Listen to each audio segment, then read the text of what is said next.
नमस्कार दोस्तों। आज हम नया चैप्टर स्टार्ट करते हैं जिसका नाम है बुक कीपिंग। तो चलिए जानते हैं इसके बारे में। The art of keeping permanent record of business transactions is book keeping. कहने का मतलब है कि किसी भी ट्रांजेक्शन का परमानेंट रिकॉर्ड रखने की जो कला है उसको बुक कीपिंग कहा जाता है। ओके, इसके ऑब्जेक्टिव्स क्या क्या होते हैं? ऑब्जेक्ट का मतलब उद्देश्य। चलो, फर्स्ट ऑब्जेक्टिव होता है कंप्लीट रिकॉर्डिंग ऑफ ट्रांजेक्शन्स, मतलब जितने भी ट्रांजेक्शन्स होते हैं बिजनेस में, ऑर्गेनाइजेशंस में, उन सब का पूरी तरह से कंप्लीट रिकॉर्ड रखना कि क्या आया और क्या गया। इन सब का रिकॉर्ड रखने को क्या कहते हैं? Book keeping. ओके, इसके सब ऑब्जेक्टिव होते हैं। सेकेंड है ascertainments financial effect on the business. चलो, असरटेनमेंट्स का मतलब क्या होता है? अभी पिछली बार जो मैंने वीडियो बनाई थी तो उसमें कुछ कुछ जो हिंदी मीडियम के स्टूडेंट थे उन्होंने कहा था कि बहुत सारे वर्ड्स ऐसे हैं जिसको आप हिंदी में बोल दिया करिए। तो असरटेन का मतलब होता है पता लगाना या कुछ पता लगाना। ठीक है, मतलब फिनेंशियल इफेक्ट का बिजनेस पर क्या असर हो रहा है उसका पता लगाना। Settlement financial effect on the business. चलो, अच्छा, इसमें क्या होता है? बुक कीपिंग सबसे छोटा होता है। ठीक है, उसके बुक कीपिंग के बाद में क्या आता है? अकाउंटिंग आता है। और उसके बाद क्या आता है? अकाउंटेंसी आता है। मतलब अकाउंटेंसी ब्रॉडकास्ट है। बुक कीपिंग सबसे स्मॉल है। बुक कीपिंग जहाँ खत्म होता है उसके बाद से ही अकाउंटिंग स्टार्ट होती है। ओके, चलो डिफरेंस देख लेते हैं बुक कीपिंग और अकाउंटिंग में। What is the difference between book keeping and accounting? दोस्तों, ये टॉपिक एग्जाम की नज़र से बहुत ज़्यादा इंपॉर्टेंट होता है क्योंकि इसमें से बहुत सारे क्वेश्चन फंस जाते हैं। ओके, नेचर देख लेते हैं। पहले डिफिनेशंस देखते हैं बुक कीपिंग की। डिफिनेशंस क्या होती हैं? It deals with the identifying and recording financial transaction. Deal किसके साथ में करता है? फिनेंशियल ट्रांजेक्शन को आइडेंटिफाई करता है फिर उसको रिकॉर्ड करता है। अच्छा, अकाउंटिंग क्या होता है? It refers to the process of summarising, interpreting and the communicating the financial data. अच्छा, इंटरप्रेटिंग का मतलब क्या होता है? इंटरप्रेटिंग का मतलब होता है बयान करना, ठीक है, या वेट करना, प्रस्तुतिकरण करना। ठीक है, ये होता है इंटरप्रेटिंग का। ओके, चलो नेक्स्ट करते हैं। देन क्या है? Decision making. ठीक है, डिसीजन मेकिंग में क्या होता है? बुक कीपिंग में कोई सफिशिएंट डाटा नहीं होते हैं कि जिसके थ्रू हम डिसीजन कुछ ले सकें। ठीक है, इसमें कोई ब्रॉडकास्ट में डाटा नहीं पाए जाते हैं जिसके थ्रू हम बुक कीपिंग के बेस पर ही कोई डिसीजन ले सके। बट ऐसा अकाउंटेंसी में नहीं होता है, अकाउंटिंग में नहीं होता है। इसमें मैनेजमेंट बहुत सारे डिसीजन ले सकती है। किसके बेस पर? जो इसमें डाटा होते हैं उसके बेस पर बहुत सारे डिसीजन ले सकती है। चलो नेक्स्ट क्या है? Preparation of financial statement.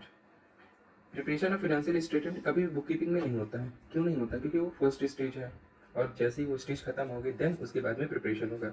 Second में होता है अकाउंटेंसी में होता है, सॉरी अकाउंटिंग में होता है। ये इसी का पार्ट है, मतलब फिनेंशियल स्टेटमेंट को प्रिपेयर करना अकाउंटिंग का ही पार्ट होता है।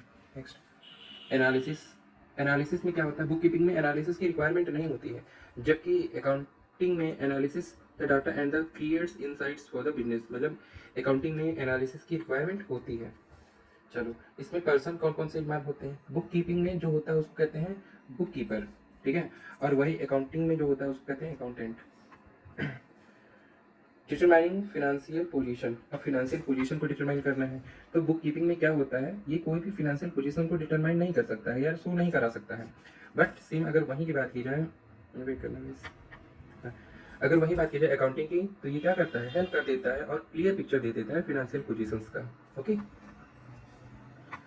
मैं आपको इसमें बस केवल समझा रहा हूँ और बाकी आप यहाँ से पढ़ लीजिएगा और नोट्स बनाना है तो नोट्स आप बना सकते हैं। ठीक है, लेवल ऑफ अंडरस्टैंडिंग क्या होता है? सॉरी, लेवल ऑफ लर्निंग क्या होता है? इसमें कोई भी हाई लेवल की ज़रूरत नहीं होती है। बुक कीपिंग में कोई भी हाई लेवल की ज़रूरत नहीं होती है, बट अकाउंटिंग में हाई लेवल की ज़रूरत होती है क्योंकि इसमें different types of methods, analysis और कंसेप्ट वगैरह होते हैं।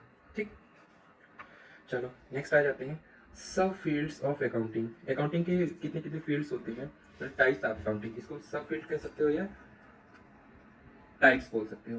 ओके, देखते हैं आगे। फाइनेंशियल अकाउंटिंग, पहला पार्ट आता है फाइनेंशियल अकाउंटिंग का। इसमें क्या होता है? सिस्टमेटिक मैनर में रिकॉर्ड को रखना होता है जितने फाइनेंशियल ट्रांजेक्शन होते हैं और उसको प्रिपेयर किया जाता है, प्रेजेंट किया जाता है जितने भी रिपोर्ट्स होते हैं। इसके लिए ऑर्गेनाइजेशन के सक्सेस के लिए उसको प्रिपेयर किया जाता है और प्रेजेंट किया जाता है। ठीक है, इसमें क्या क्या होता है? प्रॉफिट एंड लॉस चीज़ें देखी जाती हैं कि यहाँ कितना प्रॉफिट अर्न हुआ, कितना लॉस हुआ। फिनेंशियल पोजीशंस देखी जाती हैं कि फिनेंशियल पोजीशन ऑर्गेनाइजेशन की क्या क्या पोजीशन है। इसमें इंफॉर्मेशन देखी जाती है कि इंफॉर्मेशन क्या क्या प्रोवाइड की गई है, क्या क्या नहीं है इंफॉर्मेशन। ठीक है, सेकंड आता है अपना मैनेजमेंट अकाउंटिंग। मैनेजमेंट अकाउंटिंग, इसमें कंसर्न होता है। अच्छा, कंसर्न का मतलब क्या होता है? संबंधित। समझ में? हिंदी मीडियम वाले समझ लें, कंसर्न का मतलब होता है वेट करना, संबंधित। अंडरस्टैंड? चलो, इसमें क्या कंसर्न किया जाता है? Concern with generating information relating to the funds cost and profit enable management in the decision making। जितनी भी चीज़ें होती हैं, जितनी भी संबंधित होती है, इसमें ये होता है कि कॉस्ट और इसमें फंड से रिलेटेड ही पूरी पूरी कंसर्न होती है। कोई भी इंफॉर्मेशन होती है वो फंड से रिलेटेड कंसर्न होती है। अच्छा, ये इनेबल क्या करता है? ये मैनेजमेंट को डिसीजन लेने के लिए इनेबल बना देता है कि हाँ भाई, तुम्हारा जो भी डिसीजन होगा वो फंड्स के अकॉर्डिंग होगा। अगर हमारा ऑर्गेनाइजेशन छोटा होगा तो उसके बेस पर डिसीजन बनेगा, अगर हमारा ऑर्गेनाइजेशन बड़ा होगा और हमारी फंडिंग बड़ी होगी तो उसके बेस पर वैसा ही डिसीजन होगा। Understand? Next, cost accounting. Cost accounting में क्या होता है? इसमें एनालाइज किया जाता है एक्सपेंडिचर को, ठीक है, एक असरटेन करने के लिए cost of various product manufactured और service provided by the firms and the fixation of the price therefore. इसमें कॉस्ट अकाउंट में इसमें बहुत सारी चीज़ें एक्सपेंडिचर्स को असरटेन का मतलब मैंने बताया था ना, कुछ पता लगाना। इसमें कुछ पता लगाया जाता है, बहुत सारी चीज़ें पता लगाई जाती है एक्सपेंडिचर के बेस पर कि कॉस्ट कहाँ कहाँ पर किस किस चीज़ में इन्वॉल्व हो रहा है और क्या क्या होना चाहिए, ठीक है, उसका प्राइस क्या होना चाहिए। Next, social accounting. अच्छा, सोशल अकाउंटिंग में इसमें डिस्क्लोज किया जाता है सारे सोशल बेनिफिट्स को। अब जैसे अब अच्छा हाँ, इसमें प्रॉफिट एंड लॉस नहीं बनता है सोशल अकाउंटिंग में। क्या होता है? Disclose the social benefits creates and the cost incurred by the enterprises, ठीक है। समझ लो कि अंबानी बेटा ने एक ब्लड डोनेशन का कैंप लगवा दिया, ठीक है, आई डोनेशन का कैंप लगा दिया, तो उसके अंडर में जो भी खर्चा वगैरह आता है वो सारी की सारी चीज़ें किसी से ली नहीं जाती हैं, ठीक है, और उसको प्रॉफिट एंड लॉस में नहीं दिखाया जाता है, उसको अलग इशू किया जाता है। चलो नेक्स्ट, नेक्स्ट है H R A, human resource accounting, ठीक है। इसमें क्या इवेल्युएट किया जाता है ह्यूमन रिसोर्सेज को मनी टर्म में। भाई तुम्हारे पास में मजदूर है, भाई कितने के मजदूर हैं, समझ में आया? अरे भैया मजदूर हैं तो कितने के मजदूर हैं, कितने कितने प्राइस के मजदूर हैं, उसकी कैपेसिटी क्या क्या है, क्या क्या कैपेसिटी नहीं है, ये सारी चीज़ें इसमें देखी जाती हैं एच आर ए में। फिर नेक्स्ट है टैक्स अकाउंटिंग। टैक्स अकाउंटिंग में भाई यार होता है ऑर्गेनाइजेशन में जितने भी प्रॉफिट अगर हो रहा है तो प्रॉफिट के बेस पर गवर्नमेंट उन पर टैक्स टैक्स लगाती है। जिस पर आप जब प्रेजेंट करोगे अपने डाटा को, उसके बेस पर गवर्नमेंट टैक्स लगाएगी।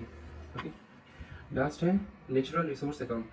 अच्छा, नेचुरल रिसोर्स अकाउंटिंग क्या होते हैं? इसमें कोई मतलब क्रिएट नहीं किया जाता, इसमें कोई ऑर्गेनाइजेशन नहीं होती, इसमें कोई बॉस नहीं होता है। सबसे फर्स्ट ऑफ ऑल इसमें वाटर रिसोर्सेज हो गया, माइनिंग्स हो गया, फॉरेस्ट हो गया, ये डेवलप किए जाते हैं किसके थ्रू? इकोनॉमिक्स के थ्रू डेवलप किए जाते हैं। मतलब इसमें ये नहीं होता कि एक ही छत के नीचे है सारी ऑर्गेनाइजेशन है और उसमें ये सारी चीज़ें हैं, कोई मैनेजमेंट है, कोई टॉप लेवल का मैनेजर है, कोई लो लेवल का मैनेजर, ऐसा कुछ नहीं होता है। इसमें ह्यूमन जितने भी नेचुरल रिसोर्सेज होते हैं उनकी अकाउंटिंग की जाती है कि हाँ भाई हर ग्लेशियर में कितना पानी बचा है, कितना फॉरेस्ट है, कितनी परसेंटेज ऑफ फॉरेस्ट है, उसका कैसे किया जाना चाहिए, कितना कटाव हो कि हाँ कोई भी ग्लोबल वार्मिंग ना हो, क्या नहीं हो, इन सब का जो लेखा जोखा रहता है वो नेचुरल रिसोर्स अकाउंटिंग में किया जाता है। और इसको कोई नॉर्मल इंसान नहीं करता, इसको इकोनॉमिस्ट करते हैं, साइंटिस्ट करते हैं। चलो आगे नेक्स्ट, क्वालिटेटिव करेक्टरिस्टिक। इसमें पहले करेक्ट रिलेबिलिटी, ठीक है। रिलेबिलिटी में क्या होता है? Users must be able to dependent upon the information. मतलब तो जितने भी यूजर्स होते हैं, यूजर्स का मतलब होता है इंटरनल और एक्सटर्नल यूजर्स, ठीक है, वो क्या होने चाहिए? डिपेंड होने चाहिए डाटा पर, ठीक है, इन्फॉर्मेशन पर। It determined by the correspondence between what the informations convey about the transactions or events that have occurred, measured and displayed, ठीक है। इसमें क्या होता है कि इसमें इंफॉर्मेशन प्रोवाइड की जाती है और इसमें इंफॉर्मेशन के बेस पर रिलेबल होना चाहिए कि हाँ क्या इंफॉर्मेशन हम दूसरे को दे रहे हैं, क्योंकि सामने वाला बंदा उस पर यकीन करने वाला है, ठीक है। और यकीन वो तभी करेगा जब उसको लगेगा कि हाँ वो पूरी तरह से रिलेबल है, पूरी तरह से ट्रस्टेबल है, ठीक है। अच्छा, इसमें क्या क्या होना चाहिए? इसमें होना चाहिए फेथफुल रिप्रेजेंटेशन, ठीक है। फेथफुल होना चाहिए मतलब एकदम पूरी तरह से उस पर फेथ होना चाहिए कि हमको जो भी डाटा दिया जा रहा है, जो भी इंफॉर्मेशन प्रोवाइड की जा रही है वो एक्यूरेट होनी चाहिए, एक्यूरेट होगी। Next, substance over forms. Substance over form का मतलब है कि जितनी भी चीज़ें हैं उसमें अगर फॉर्म में लिखी गई हैं, मतलब जितनी भी रिटन एविडेंस है, अगर नैतिकता के थ्रू या ह्यूमैनिटी के थ्रू अगर रिटन एविडेंस से बियॉन्ड कोई चीज़ें जा रही हैं तो उसकी बियॉन्ड जानी ही चाहिए। अब जैसे और आपके साथ में या तो आपके दोस्त जा रहे हैं और आपके पास में एक रिस्पॉन्सिबिलिटी है कि मुझे कुछ चीज़ें, कुछ सामान, खाना वगैरह हो गया, उसको हमको दूसरी जगह पहुंचाना है और बीच में ही आपको भूख लग गई या आपके दोस्तों को भूख लग गई, ठीक है, तो वहाँ पर आपकी नैतिकता ये बनती है कि दूसरे को खाना देने के बजाय आप लोगों को वहीं पर खाना खा लेना चाहिए, ठीक है। मतलब आपको छोड़कर आपके दोस्त वगैरह को खाना खाना चाहिए। अंडरस्टैंड? इससे ज़्यादा कहाँ समझा दे यार। नेक्स्ट बढ़ते हैं, न्यूट्रल रहना चाहिए। न्यूट्रल का मतलब इसमें कोई जो है उसी को रिप्रेजेंट करना है, जो फेक है उसको हटाना है, रिमूव करना है, क्योंकि सामने वाला यूजर्स आपकी दी गई इन्फॉर्मेशन पर पूरी तरह से डिपेंडेंट होता है। ठीक है। नेक्स्ट है प्रूडेंस।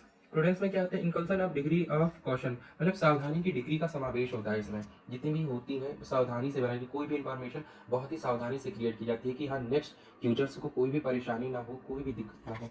ठीक है। नेक्स्ट क्या है? कंप्लीट। इसमें पूरी की पूरी कंप्लीट आती है, मतलब जितना भी होता है वो जब नेक्स्ट अपनी इंफॉर्मेशन किसी को देता है, कंटेंट बनाता है, तो वो अपनी तरीके से पूरी तरह से कंप्लीट करके बनाता है। चलो, रिलीवेंस, वही सेम रिलीवेंस होना चाहिए, मस्ट बी एग्रेट होना चाहिए, दूसरे को समझने वाला चाहिए, दूसरों के बेस पर होना चाहिए। अब जैसे मान लो कि हमको इंग्लिश में आती है, अब मैं ऐसी इन्फॉर्मेशन दूँ कि सामने वाले को भी उसी के बेस पर समझना चाहिए। ठीक है। अब भाई अगर हम उर्दू फारसी और मराठी में बोलने लगे और सामने वाला अगर नहीं समझ रहा है, तो फिर मेरा कम्युनिकेशन बीच में ही गैप हो जाएगा, टूट जाएगा, मतलब यूजर्स के पास में पहुंच नहीं पाएगा। तो रिलीवेंस होना चाहिए कि उसको जैसे समझ में आता है, जैसे उसको बेटर फील कर रहा है, उसी के बेस पर इंफॉर्मेशन उसको देनी चाहिए।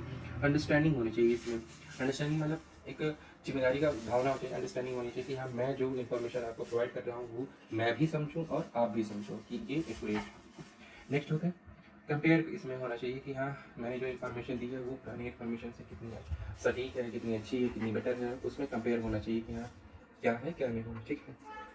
लास्ट है full fair and adequate disclosure. Full fair होना चाहिए, पूरी तरह से स्पष्ट होना चाहिए।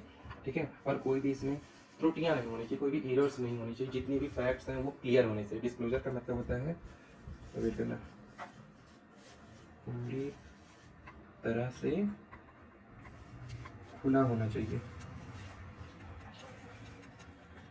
ओके। डिस्क्लोजर का मतलब ये होता है पूरी तरह से ओपन होना चाहिए। अब आगे बढ़ते हैं लिमिटेशंस के बारे में। अब भाई जहाँ पर इसके एडवांटेजेस हैं वहाँ पर लिमिटेशंस तो होंगी ही होंगी।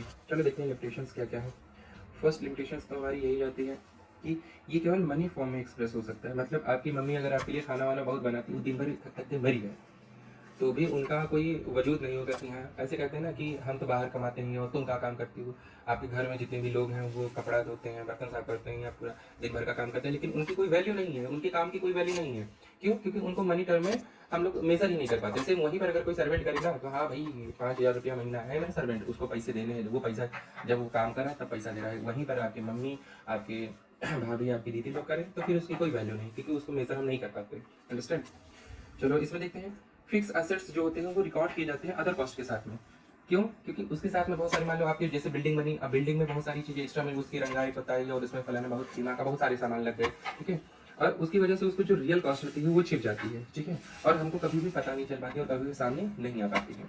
ठीक है। जितने भी होते हैं इंफॉर्मेशन होते हैं वो सब बेस्ड किस पे? एस्टिमेशन पे होते हैं कभी कभी। ठीक है। कभी कभी इंफॉर्मेशन एस्टिमेशन बेस्ड पे होता है। एस्टिमेशन का मतलब होता है बस केवल अनुमान लगाए जाते हैं। ठीक है। Not use only test of the managerial performance, profit can manipulated. मतलब इसमें प्रॉफिट को मैनिपुलेट किया जाता है कि जैसे अकॉर्डिंग टैक्स अगर हमको बचाना है तो हम दिखा देंगे हमारी कंपनी घाटे में चल रही है, और जो टॉप लेवल मैनेजमेंट जो भी डिसीजन लेगा उसी के बेस पर वहाँ पर कोई भी अकाउंट प्रिपेयर किया जाएगा। ठीक है। तो इसमें चीज़ें छुपा दी जाती हैं। इसमें क्या करें? नॉन न्यूट्रल और अनबेस्ड, मतलब इसमें नेचुरल नहीं रहता, न्यूट्रल नहीं रहता कि हाँ किधर सही है किधर गलत है, ये मैनिपुलेट कर दिया जाता है बस। जैसे मैनेजर के बेस पर मैनिपुलेट कर दिया जाता है कोई भी इंफॉर्मेशन को। आज के लिए बस इतना ही। थैंक यू गाइस, जय हिंद।